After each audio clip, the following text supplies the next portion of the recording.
जरा सोचिए, दुनिया भर में भगवान की पूजा होती है, लेकिन अवतार हमेशा भारत की धरती पर ही क्यों हुए? क्या ये सिर्फ आस्था है या सच में इस मिट्टी में कुछ अलग है?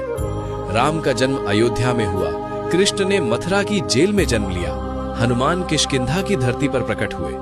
लेकिन आज नेपाल से लेकर इंडोनेशिया तक, मॉरिशस से लेकर अमेरिका तक, हर जगह राम भी हैं, कृष्ण भी हैं, शिव भी हैं। तो सवाल सीधा है, अगर भक्ति पूरी दुनिया में है तो अवतार भारत में ही क्यों? क्योंकि कभी भारत सिर्फ एक देश नहीं था, ये एक आध्यात्मिक प्रयोगशाला था। यहाँ ऋषि ब्रह्मांड को बाहर नहीं, अपने भीतर खोजते थे। यहाँ उपनिषद सवाल पूछते थे, यहाँ दर्शन टकराते थे और यहाँ सत्य की खोज जीवन का लक्ष्य थी। यही वो भूमि थी जहाँ धर्म सिर्फ नियम नहीं था, बल्कि ब्रह्मांड का संतुलन, कॉस्मिक ऑर्डर था। जरा सोचिए, राम किसी शक्तिशाली साम्राज्य में क्यों नहीं जन्मे? क्योंकि राम सत्ता नहीं, मर्यादा सिखाने आए थे। कृष्ण जेल में क्यों जन्मे?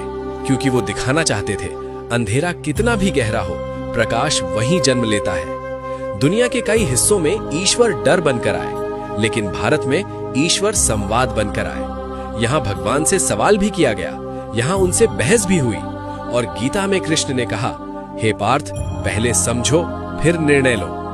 इसलिए आज भी इंडोनेशिया में रामायण नृत्य होता है, थाईलैंड में राम आदर्श राजा माने जाते हैं, और अमेरिका की सड़कों पर हरे कृष्ण की ध्वनि गूंजती है।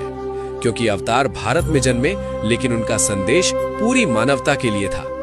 भारत जन्मभूमि था और दुनिया कर्म भूमि बन गई। लेकिन असली सवाल अभी भी बाकी है, क्या हम आज भी उस धरती के योग्य हैं जहां कभी अवतार उतरते थे? क्योंकि सच तो ये है, अवतार भूमि नहीं चुनते, अवतार चेतना चुनते हैं। अगर आपको लगता है कि भारत की आध्यात्मिक चेतना आज भी जिंदा है, तो कमेंट में जरूर लिखें जय श्री राम या जय श्री कृष्ण, और इस विचार को ज्यादा से ज्यादा लोगों तक पहुंचाइए।